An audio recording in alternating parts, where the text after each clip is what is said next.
ఈ పరాభవ నామ సంవత్సరంలో సింహరాశిలో జన్మించినటువంటి వారికి ఏ విధంగా ఉండబోతుందో తెలుసుకుందాం. ఈ రాశి వారికి ఆదాయం 5, వ్యయం 5, రాజ్యపూజ్యం 7, అవమానం 7.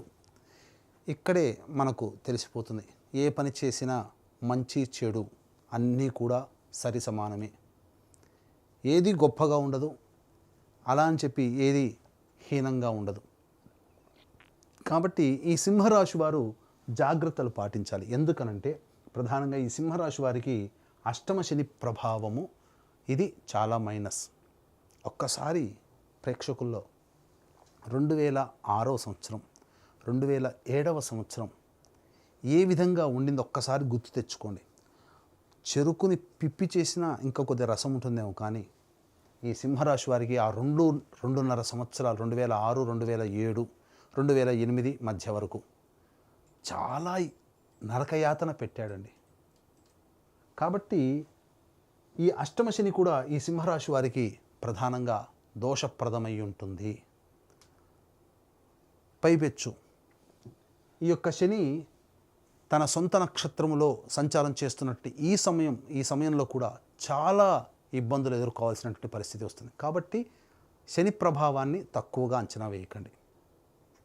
కష్టములు ఉంటాయి, అందులో సందేహం లేదు.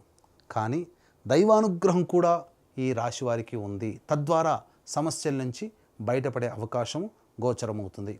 అయితే నవగ్రహాల్లో అత్యంత శుభకరుడైనటువంటి గురువు మే 31వ తారీఖు వరకు సంపూర్ణముగా యోగించేటువంటి పరిస్థితి ఉన్నటువంటి ఈ కారణం చేత ఏ పని అనుకున్నప్పటికీ కూడాను శని యోగం లేకపోయినా గురువు అనుకూలంగా ఉండడం, అలాగే సింహరాశి వారికి రాహువు కూడా అనుకూలిస్తూ ఉండడం, ప్రధానంగా ఈ డిసెంబర్ 5వ తారీఖు తర్వాత నుంచి రాహు కూడా సప్తమ స్థానంలో స్థితి పొంది ఉండడం, గురువు అనుకూలంగా ఉండడం, ఈ విధంగా గురు రాహుల యొక్క ప్రభావం ఉండడం వల్ల మే 31 వరకు కాస్త మంచి జరుగుతుంది అని చెప్పవచ్చు.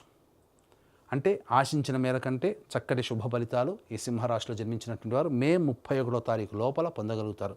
కాబట్టి నూతనంగా ఏదైనా కొత్తదిగా ప్రారంభించాలన్నా వెంటనే అమలు చేసేటువంటి ప్రయత్నాన్ని మే 31 లోపల పెట్టుకోండి. మే 31 తర్వాత గురువు అనుకూలంగా లేడు, శని అనుకూలంగా లేడు. ఈ కారణం చేత మిగతా గ్రహాల యొక్క ప్రభావం కూడా స్వల్ప మాత్రముగానే ఉన్నటువంటి ఈ కారణం చేత చాలా ఒడిదుడుకులు ఎదుర్కోవాల్సినటువంటి పరిస్థితి ఎదురవుతుంది. కాబట్టి దైవానుగ్రహం తప్పనిసరైనటువంటి విషయాన్ని గమనించుకోవాలి. ఇక జూన్ 1వ తారీఖు నుంచి అక్టోబర్ 30 వరకు కర్కాటక రాశిలో గురు సంచారం చేస్తున్నటువంటి ఈ కారణం చేత అనవసరమైనటువంటి వృధా ప్రయాణాలు, ఖర్చులు అధికంగా ఉంటాయి. దేవతానుగ్రహాన్ని పొందడానికి క్షేత్రాలు, అలాగే దేవాలయాలు సందర్శించడం, పుణ్యనదీ స్నానం లాంటివి చేస్తారు. ఇతరులకి మీ దగ్గర ఉన్నటువంటి సొమ్ములో సహాయ సహకారాలు ఇతరులకి అందివ్వడం, తద్వారా కొంతవరకు మీరు పుణ్యాన్ని మూటగట్టుకుంటారు. తద్వారా అంటే ఎదుటి వాళ్ళ మానవ సేవే మాధవ సేవ అన్నటువంటి విధంగా ఉండడం వల్ల జూన్ 1 నుంచి 30 వరకు చేసినటువంటి పుణ్య ప్రభావం మీకు భవిష్యత్తులో ఒక కంచుకోటలాగా మారి మిమ్మల్ని ఆపదల నుంచి రక్షిస్తుందని చెప్పవచ్చు. అక్టోబర్ 31 నుంచి జనవరి 24వ తారీఖు వరకు రాశిలోనే గురు సంచారం చేస్తున్నటువంటి ఈ కారణం చేత తీపి పదార్థాల యందు ఆసక్తి ఉండడం, ఓవర్ వెయిట్ అవుతుండడం అనేటువంటిది గమనించాలి. కాబట్టి ఈ అక్టోబర్ 31 నుంచి జనవరి 24వ తారీఖు వరకు డైట్ కంట్రోల్ అనేటువంటిది మెయింటైన్ చేయాలి. లేకపోతే అనవసరమైనటువంటి రోగాల బారిన పడాల్సినటువంటి పరిస్థితి వస్తుంది, బద్ధకం పెరుగుతుంది అన్నిటికంటే ముఖ్యంగా. ఇక జనవరి 24 నుంచి ఉగాది వరకు కర్కాటకంలోనే వక్రీకరించినటువంటి కారణం చేత మళ్ళీ గురువు కొంత కష్టాలు కలగచేస్తున్న వక్రీకరించినటువంటి గురు ప్రభావం చేత జనవరి 24 నుంచి మళ్ళీ మీకు వచ్చే సంవత్సరం ఉగాది వరకు కూడా యోగకాలంగా ఉండబోతుంది. అంటే 2.5 నెలలు, ఫిబ్రవరి, మార్చి, మళ్ళీ 2 నెలలు, దాదాపుగా 4-5 నెలల పాటు మీకు అనుకూలంగా ఉంటుంది. మిగతా 7 నెలలు అనుకూలంగా లేదు. ఆ 7 నెలల అనుకూలంగా లేని కారణం చేత ఎక్కువగా కష్టాలు ఈ సమయంలో ఈ సింహరాశిలో జన్మించినటువంటి వారు పడతారు. కాబట్టి జాగ్రత్తలు పాటించండి. అన్నిటికంటే ముఖ్యంగా దైవానుగ్రహం తప్ప మమ్మల్ని రక్షించేది ఏది లేదనేటువంటి మాటకి ఫిక్స్ అయిపోండి. దైవానుగ్రహాన్ని పొందే ప్రయత్నం చేయండి. దాన కార్యక్రమాలు మీకు తోచినంత మీ శక్తి కలిగినటువంటి పుణ్య కార్యక్రమాలు చేయండి. దేవతా పూజల్లో మీరు అందరూ కూడాను మీకు అవకాశం చిక్కినప్పుడల్లా దేవాలయ సందర్శనం చేసుకునే ప్రయత్నం చేయండి. అవన్నీ కూడా మీకు లభిస్తాయి, యోగాన్ని కలగచేస్తాయి. అంతేకాకుండా ఈ యొక్క సింహరాశితో పాటుగా 12 రాశులలో జన్మించినటువంటి వారికి ప్రధానంగా గుర్తుపెట్టుకోండి, ఏ వ్యక్తికైనా మంచి చెడు జరగాలన్నా, సుఖము దుఃఖము, యోగము అవయోగము, లాభము నష్టము, ఇలా ఏది జరగాలన్నా నవగ్రహాల యొక్క అనుగ్రహం ఆగ్రహం వల్లనే కలుగుతాయి. కాబట్టి ఇట్టి నవగ్రహాలని శాంతింపచేసి యోగము అధికముగా, ఆగ్రహము కష్టము, చెడు తక్కువ చేసి బ్యాలెన్స్ చేయడానికి కోసమై మన పీఠం ఆధ్వర్యంలో నవగ్రహ పాశుపత హోమము, అనగా చైత్ర పౌర్ణమి ఏప్రిల్ 1వ తారీఖు రోజున, మరియు అతి శీఘ్ర ఫలితాన్నిచ్చే 3 నక్షత్రాల్లో ఒకటైనటువంటి హస్తా నక్షత్రం రోజున ఈ నవగ్రహ పాశుపత హోమము, ఆరోగ్యం కోసం మృత్యుంజయ హోమము, సర్వకార్య జయసిద్ధికి సుదర్శన హోమము, మరియు దాంపత్యము వివాహ సిద్ధికి, అలాగే ఆర్థిక ఉద్యోగ ప్రాప్తికి లక్ష్మీ మూలమంత్ర సంపుటిత లక్ష్మీ సూక్త హోమము, మరియు సర్వదోష నివారణకి సర్వశాంతికై రుద్రహోమం లాంటివి జరిపించి శక్తిపాతం చేసినటువంటి కరుంగలి మాల ఇవ్వడం జరుగుతుంది.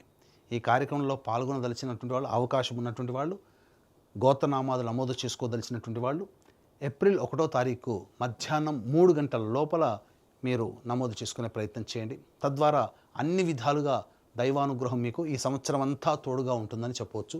ఇక గమనించుకున్నట్లయితే చాలామందికి ఎప్పుడు మనం ఉద్యోగం ప్రయత్నం ప్రారంభం చేసుకోవాలి, నిరుద్యోగస్తులకి ఉద్యోగం ఎప్పుడు లభిస్తుంది, అలాగే ఇక ఉన్న ఉద్యోగంలో ప్రమోషన్స్ ఏమైనా ఉంటాయా, లేదా కొత్త సంస్థలో ఉద్యోగం ప్రయత్నం చేస్తే ఎప్పుడు చేసుకోవాలనేటువంటి ఆలోచన ఉంటుంది. కాబట్టి ఈ సంవత్సరం 18 అక్టోబర్ నుంచి 16 నవంబర్ మధ్యకాలము అనుకూలమైనటువంటి కాలము.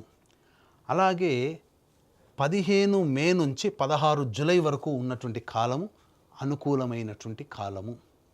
మరియు వచ్చే సంవత్సరం 14 జనవరి నుంచి 12 ఫిబ్రవరి మధ్య ఉన్నటువంటి కాలం అనుకూలం.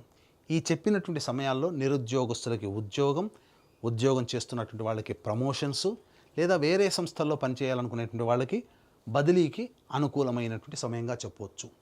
ఇక ప్రధానంగా ఈ సింహరాశిలో జన్మించినటువంటి వారికి శని ప్రభావము, ఏలిన నాటి శని ప్రభావము, దీంతో పాటుగా 2 ఏప్రిల్ నుంచి 10 మే మధ్య ఈ సంవత్సరం మధ్యకాలంలో కుజస్థితి ప్రభావం, శని కుజ యొక్క ప్రభావం ఉండడం వల్ల అనారోగ్య సమస్యలు ఎక్కువగా అవుతాయి. ఆపరేషన్స్ జరగాల్సినటువంటి పరిస్థితి ఏర్పడుతుంది. శరీరంలో బలహీనం అనేటువంటిది కలుగుతుంది. ఐరన్ స్థాయి నిల్వలు తగ్గిపోతాయి. అంతేకాకుండా చర్మ సంబంధమైనటువంటి వ్యాధులతో ఇబ్బందులు పడాల్సినటువంటి పరిస్థితి వస్తుంది.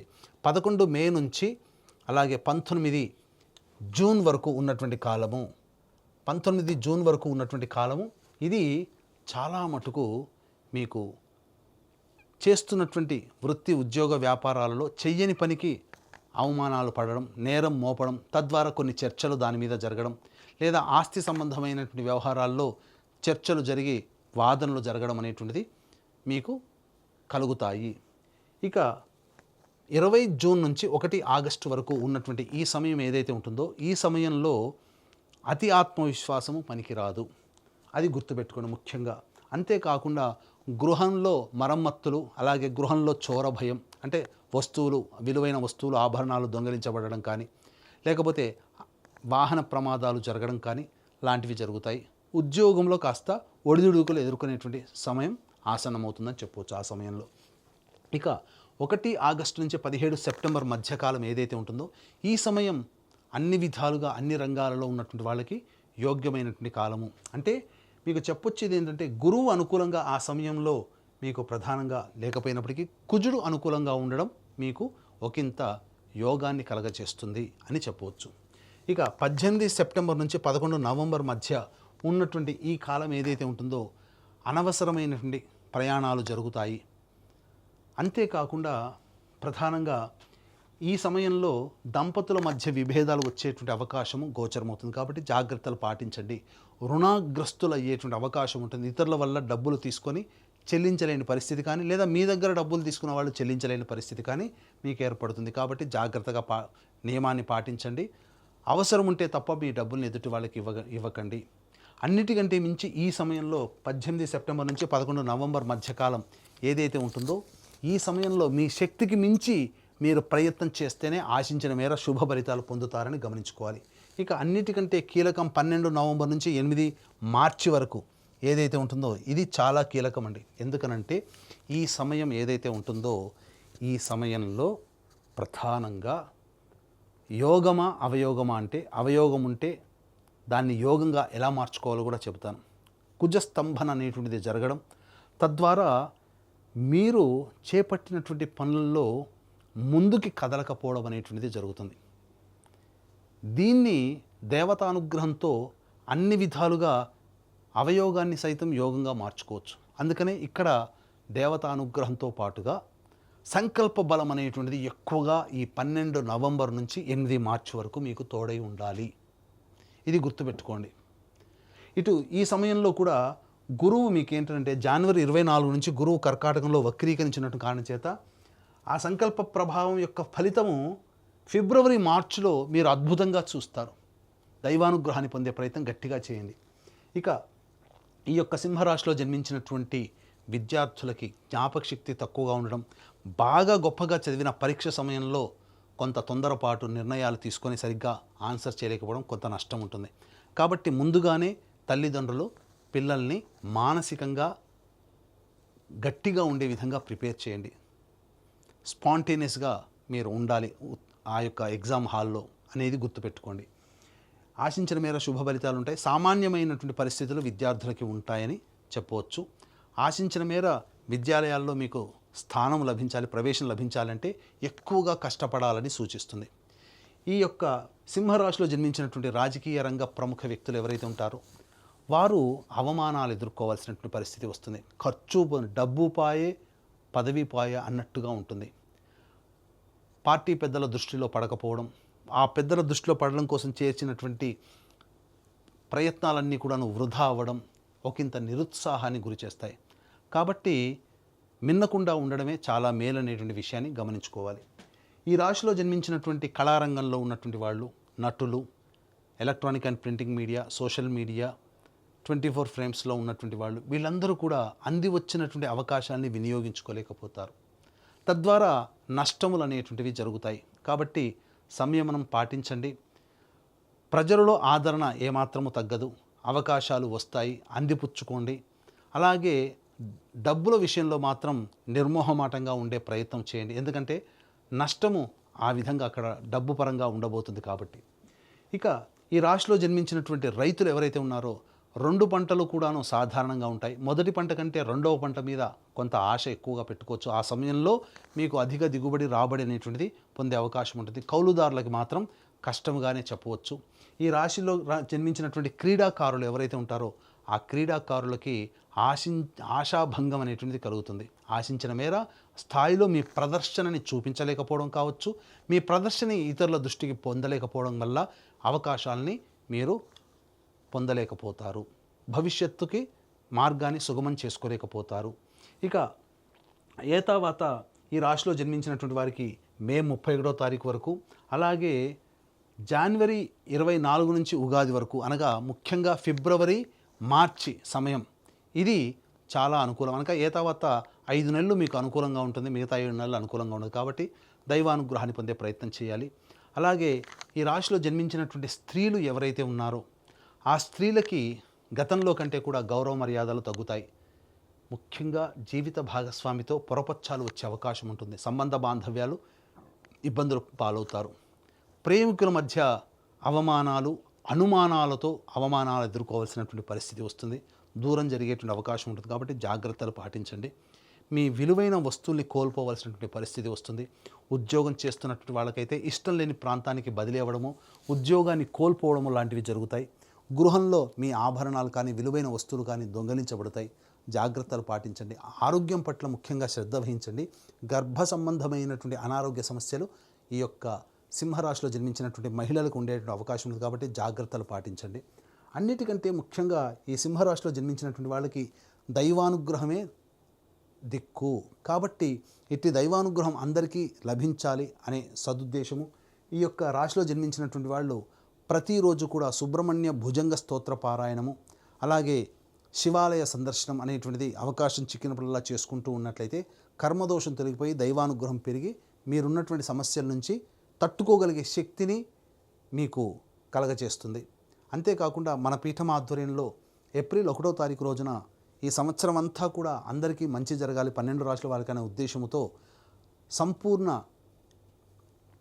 ఈ సంబంధించినటువంటి సంపూర్ణ నవగ్రహ శాంతి అనగా ఈ సర్వదోష నివారణ పూజల హోమాల్లో భాగంగా నవగ్రహ పాశుపత హోమము, మృత్యుంజయ హోమం, రుద్ర హోమం, సుదర్శన హోమం, లక్ష్మీ హోమం లాంటివి జరిపించి శక్తిపాతము చేసినటువంటి కరుంగలి మాలను మీకు ఇవ్వడం జరుగుతుంది.